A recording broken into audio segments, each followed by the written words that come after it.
Okay, so this is going to be a demo of the code review bot that uses opencode in a Firecracker microVM to review code in an isolated way with no credentials, no secrets.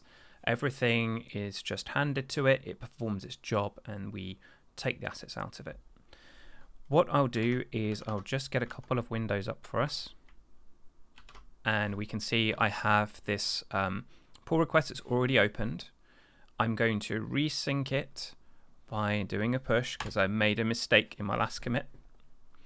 And over on this side, we see an ACL decision is made based upon my username repository. The code is checked out and cloned.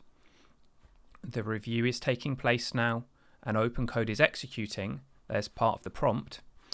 And it's now just considering what we've asked it to do.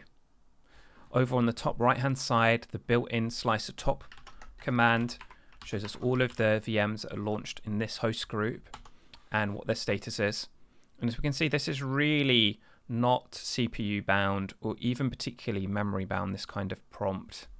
We're really just sending requests to the model, sending snippets of code, we're executing tools, grepping, catting files. And in this change, all I did was I changed something in the Go mod. So it should be pretty quick to get through this. So it's just figured out it needed to read the prompt. It's done that.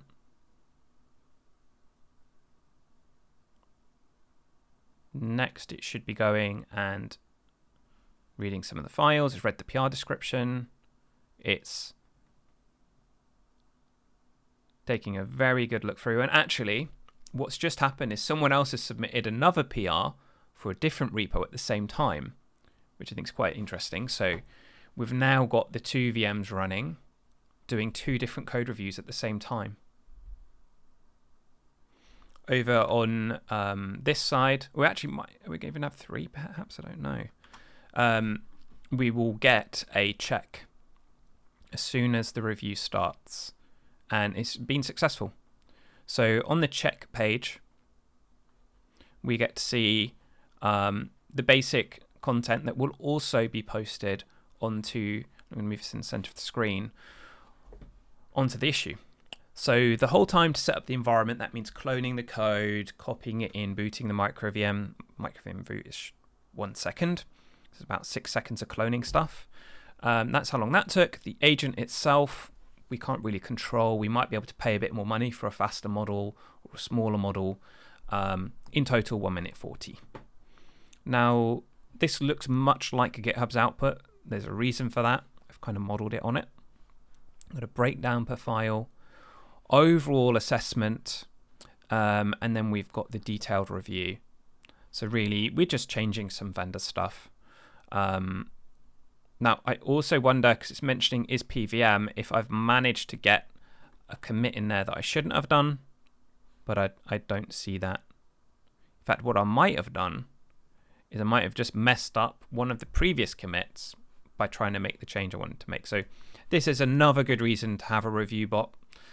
Sometimes you haven't had enough coffee yet, enough caffeine, and this can really help. Over on the arcade repo, I think you might also see somebody just did a force push, and we see there's a check. So we go view details. In a short period of time, there's going to be an updated review on the one public repository that that this is enabled for. Now, these microVMs are completely destroyed once they've done their job. As you can see there, comments posted. And it's just the minimum amount of resources and permissions that are required to do this. Here's a review. He added 3 new tools. Did he implement it right? Did he update the README file? It's been able to figure all of this out on its own. And that's it. So I'm going to stop the demo there. This is a code review bot. It's much like what you can get out the box, but if you use multiple source control providers, GitHub Enterprise, GitLab, Bitbucket, you can effectively run the exact same bot and experience on all of them. On top of that, you can highly customize this. You can make it much faster at a bit more cost, or you can make it slower at a bit less cost. You can tune the prompt. You can have it do whatever you want. You could make it a Java specialist if that's what you're into. Okay. Anything you'd like to know, just get in touch. This is built around Slicer. Slicer is an easy way to control Firecracker VMs via API. So yeah, go have a look at that as well. Thanks.